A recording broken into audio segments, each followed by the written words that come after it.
സല്ലല്ലാഹു അലാ മുഹമ്മദ് സല്ലല്ലാഹു അലൈഹി വസല്ലം.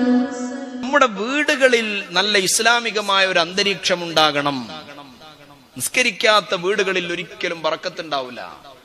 ഖുർആനാകാത്ത വീടുകളിൽ പൈശാചികതയുണ്ടാകുമെന്ന ഇമ്മത്ത് രേഖപ്പെടുത്തുന്നത് കാണാം. ഖുർആൻ ഓതാത്ത വീടുകളിൽ പിശാചുണ്ടാകും. വീടുകളിൽ എല്ലാ ദിവസവും ഖുർആനോത്ത് വേണം. പഴയ കാലങ്ങളിലൊക്കെ ഇശാ മഗ്രിബിന്റെ സമയമായാൽ മക്കളെ ഒരുമിച്ച് കൂട്ടിയിട്ട് ഉമ്മയും വാപ്പ ഇരുത്തിയിട്ട് ഖുർആനോതും. വാപ്പല്ലെങ്കിൽ ഉമ്മ ഒരുമിച്ചിരുത്തും. എന്നിട്ട് ഹദ്ദാദ് റാത്തീബ് ഓതാത്ത വീടുകളില്ല.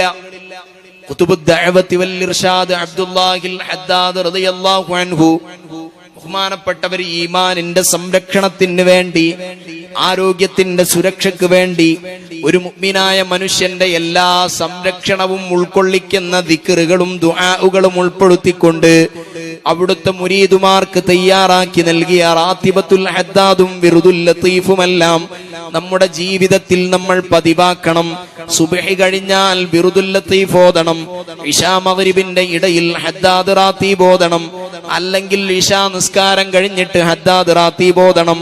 കുട്ടികൾ ആദ്യം തന്നെ മഗ്രിബ് നിസ്കരിച്ചിട്ട് ഇരുത്തിയിട്ട് യാസീൻ ഓതിപ്പിക്കണം.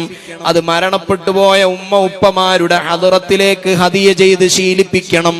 നാളെ നമ്മൾ ഖബറിൽ കിടക്കുമ്പോഴും നമ്മളെ ഖബറിലുള്ള പ്രതീക്ഷ എന്താണ്? മുത്തുനബി പറയുന്നത് കാണാം.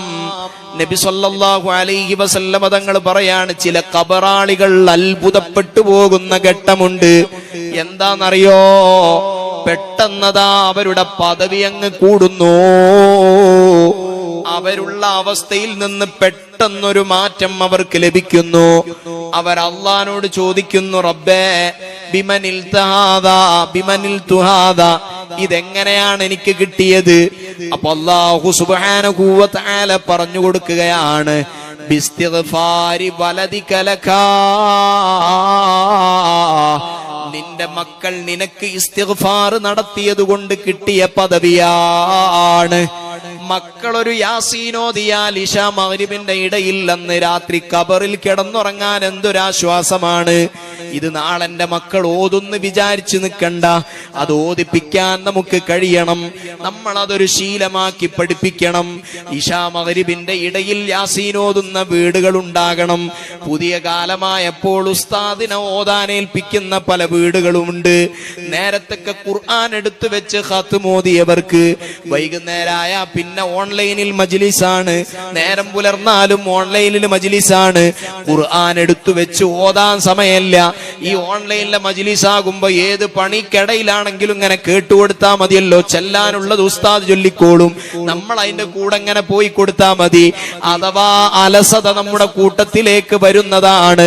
എന്നാൽ ഇശാ മഗ്രിബിന്റെ ഇടയിൽ മക്കളെ ഇരുത്തിയിട്ടൊരു യാസീൻ ഓതിപ്പിച്ചിട്ട് ഹദ്ദാദ് ഓതിയിട്ട് പഠിക്കാനിരുത്തണം.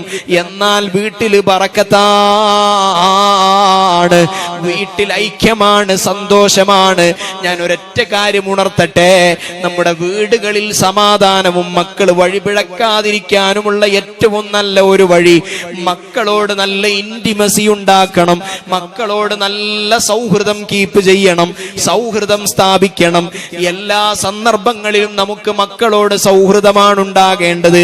ഉമർ ഇബ്നുൽ ഖത്താബ് തങ്ങൾ പറഞ്ഞിട്ടുണ്ട്, ലാഇബുഹും സബ്ആ, 7 വയസ്സ് വരെ കുട്ടികളോട് ഒന്നിച്ച് കളിക്കണമെന്നാണ്. അഥവാ 7 വയസ്സ് വരെ കുട്ടികളെ ശാസിക്കേണ്ട, തല്ലണ്ട, അവരെ പീഡിപ്പിക്കേണ്ട, പേടിപ്പിക്കേണ്ട, മക്കളോട് ഒന്നിച്ച് കളിക്കണമെന്നാണ്. 7 മുതൽ 14 വരെ അവരോടൊന്നിച്ച് അവർക്ക് അദബ് പഠിപ്പിക്കണം. 7 മുതൽ 14 വരെ. അപ്പൊ അദബ് പഠിപ്പിക്കേണ്ട സമയം. ഒരു കുട്ടിനെ മുത്തഅല്ലിമാക്കണമെങ്കിൽ, ഹാഫിളാക്കണമെങ്കിൽ ഈ സമയത്ത് ശ്രദ്ധിക്കണം, അല്ലെങ്കിൽ പിന്നെ കിട്ടൂല. അവരോട് അദബ് പഠിപ്പിക്കുക എന്ന് പറഞ്ഞാൽ ഞാൻ ഇപ്പറഞ്ഞ സംഗതി അപ്പോഴാ ചെയ്യേണ്ടത്. ഏത്? അവരെ ഇശാ മഗ്രിബിന്റെ ഇടയിൽ കൂടെ ഇരുത്തിയിട്ട് പെൺകുട്ടികളാണെങ്കിലും ആൺകുട്ടികളാണെങ്കിലും യാസീൻ ഓതിയിട്ട് പഠിക്കാനിരുന്ന മോനെ എന്ന് പറയണം. ആരാ പറയല്? മക്കൾ പഠിക്കണ്ടോ ഇല്ലേന്ന് പറയാൻ തന്നെ ഇപ്പോഴത്തെ കാലത്ത് ആർക്കാ ഒഴിവുള്ള? ഹദ്ദാദ് റാത്തീബ് ഓതുന്ന ഒരു ശീലം നമ്മുടെ നാട്ടിലൊക്കെ പണ്ടേ ഉള്ള ശീലാണ്. മൗലിദിന്റെ മജ്ലിസുകളൊക്കെ നല്ല സമ്പന്നമായ മജ്ലിസുകൾ ഉണ്ടായിരുന്നു. ഇന്ന് പ്രത്യക്ഷത്തിൽ ആർഭാടങ്ങളൊക്കെ മൗലിദിനും സദസ്സിനൊക്കെ കൂടിയുണ്ടാവും. പക്ഷെ മൗലിദ് എല്ലുന്ന കുട്ടികൾ കുറഞ്ഞു വരികയാണ്. റബീഉൽ അവ്വൽ ആയാൽ മൗലിദ് ഇങ്ങനെ ചൊല്ലുന്ന മഹത്തുക്കളുടെ മാസം വരുമ്പോൾ അവരെ ആദരിക്കുന്ന, അവരുടെ മൗലിദുകൾ ചൊല്ലുന്ന നല്ല മക്കൾ നമ്മുടെ വീടുകളിൽ ഉണ്ടായി വരണം. ഉണ്ടായി വരണം എന്നുണ്ടെങ്കിൽ നമ്മൾ ശ്രമിക്കണം. നമ്മൾ മക്കൾക്ക് ആവശ്യമായ തർബിയത്ത് കൊടുക്കണം.